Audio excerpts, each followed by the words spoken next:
Hey, what's going on, guys? Welcome to the channel. Simple video today. I just wanted to show you guys my installation of the TMG A-17 laser defenders. There's nothing in here. I didn't use the brackets. They include brackets, however they do not include screws. These screws are actually for the laser heads themselves to go into the bracket, not to drill into the grill. They don't provide screws for that, so you might need to take a trip down to Home Depot. We originally were going to use a screw like this. Actually, no, we were going to use these screws. However, these were too long. We didn't want to risk anything. We wanted to make this as easy as possible to not damage the vehicle, be able to take this all apart and put it into another vehicle if I needed a new one in the future for whatever reason. I installed it on my 2017 CR-V. I already have the unit in on R4 right there. This is kind of hard to see, but you can see the laser head is actually inside of the grill itself. We were gonna just stuff it in here. However, there wasn't enough room, so we ended up just snipping off a small little piece in between here and using some really strong Gorilla double-sided tape to mount the laser head up there. And you can see this isn't really going anywhere. Hopefully with the heat and everything, it'll get more sticky and kind of not move. Hopefully I never have to find another solution for this. But we kind of did the best that we could. I only have the dual head system, so I'm not sure if I'll have punch throughs without the VPR head, but as you can see, there's nowhere on this grill to mount a VPR head anyways. So I think for my use case, the two heads will be just fine. They're mounted level. Ideally you'd put it in the middle between these two heads here, but this is the emergency collision stuff for the navigation. And then there's also a possibility of putting them in between the actual honeycomb grill, but there wasn't enough surface area for the double-sided tape, nor would this bracket fit in between here. So the easiest thing that we came up with was to put it right here with some double-sided tape. If I need to unscrew something, change it later in the future, maybe I have a head failure or something like that, I could just take it off, put some new double-sided tape on the head, and just mount it in there. As for the wiring, you can't see it, but under here there's kind of a beauty panel for the latch where the hood closes down, and then I kind of ran all the wires underneath of that along the side next to the battery, which is right around here, through the firewall, which was easy enough for me because I already have subwoofers installed in this car, so I just kind of went with the sub wire through the firewall and into the cabin, where I just used, again, double-sided sticky tape. And in this case, it's Velcro. It's not really sticking all that well. It's really hard to stick to this kind of textured material, even after using isopropyl alcohol to kind of clean everything up. So here's the wire, it comes through here. Not really noticeable, actually. If I wanted to, I could put it behind this latch, make it a little prettier.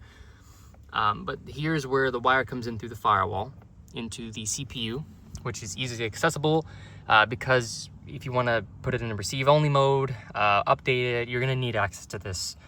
So whatever vehicle you have, make sure you can mount this in a location that's easily accessible. My camera's a little dirty. There, that's a little better. As for the power, I'm going to do a fuse tap eventually. However, I just got this installed and it kind of took me a little while with some brain thinking. So right now, I just have it hooked up to the cigarette lighter, which runs along there. And honestly, this is fine. I'm not going to use that cigarette lighter. I have extras inside of the, that thing. I forgot what it's called. Center console, there you go. I have some extras in the center console if I really need them. So ultimately, it's pretty easy. It's easy to hear because I don't think this has a spot for an external speaker on this model of the TMGs. But I have a power button right there, so I could just turn it off, turn it on. included with the TMG system, you're also going to have this tester. This kind of mimics the pulses coming out of different laser guns. So actually taking a look here, my phone's going to try to connect to the Apple CarPlay, but I'll see if I can start it up real quick for the unit and at least test this out. See, that's already active, very fast. So if I do this, GPS connected. Laser.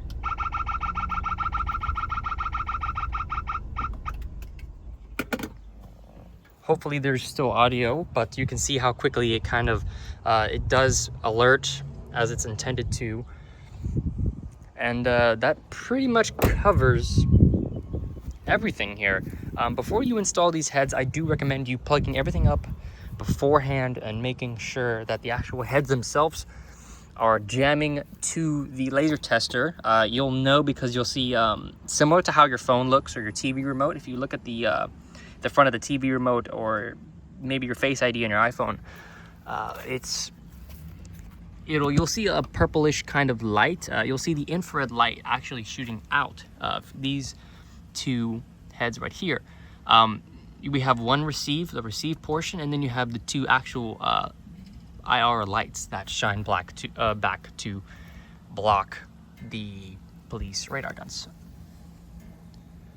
But I mean, overall, I'm pretty happy with this setup. It's right next to the headlights, where on my vehicle, they're either going to aim right at the front. It's really shiny. I mean, that's how these laser guns work. The light comes out and it reflects off of your car. So the less reflective material, essentially, the less likely or the harder it is for them to get your speed. Hopefully that's not a problem with the laser jammers. Extra reflections maybe might make it harder for these to jam. However, they also aim at the headlights a lot. Especially on the highway, they're not going to be aiming directly in front of you. I think a lot of cops are going to aim for the headlight, and then if they can't get a good reading on this, they might move to the front. But I think the front is covered with these heads.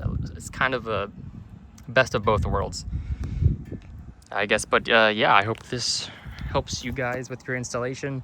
I couldn't find a ton of videos out there explaining how people installed these, or this specific model with the dual system or dual head system. I don't plan on getting a third head. If I need to, I will, but I think I'll be okay for now. I don't have a laser gun to do some testing, so I don't know how bulletproof my system is or how good this is. However, I did get hit with laser today. I'm going to make a separate video kind of showcasing me getting hit with laser, or whether I get pulled over, things like that. But yeah, this is just a quick little video. It's 8 minutes now. It's not that quick anymore, but maybe you have the same vehicle and you're trying to find a system or a kind of way to install these heads, because I was really concerned. I don't have anything in the back of the car. I'm not going to show my license plate, but I don't have any heads back there. Most of the time you're going to be getting hit from the front. Rarely are you going to be getting hit from the back of your vehicle anyhow. So I'd rather have extra heads maybe here and here. If I did need them, that would be a great spot for them. I could put 2 extra heads. I have plenty of room up here to maybe install like a custom bracket if I learn some CAD or something like that in the future. Maybe I can 3D print something. But other than that, I think this was very straightforward. We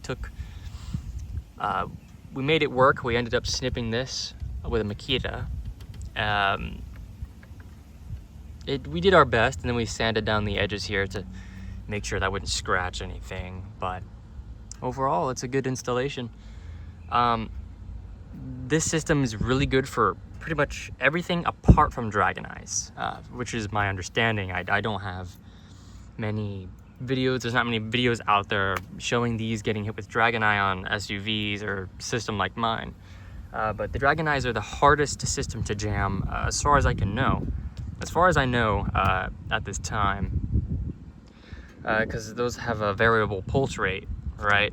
They're varying the pulses, and your system has to constantly try to figure out how to jam those pulses, leading to punch throughs. But there will be a video in the future seeing how effective this is. Where I live in Clay County, they do have a lot of motorcycle cops which use Dragon Eyes. But they also use like the XLR. I think that's what that gun name is called. But you guys can kind of go on RD Forum and check out which type of guns are used in your area. In my case, a lot of Dragon Eyes are used. I don't know about the Dragon Eye compacts, but I've seen some videos of people using this against the Dragon Eye compact. If you want to go check out their channel, Radar Busters, they did a whole series of videos explaining, you know, how these worked against a ton of different radar guns. Also, Vortex Radar, he has a lot of good videos of different systems that he has in his car. Absolutely crazy setup. But yeah, thank you so much for watching. I guess I'll drive around and see how effective these are against laser, and I'll catch you guys in an update. Peace.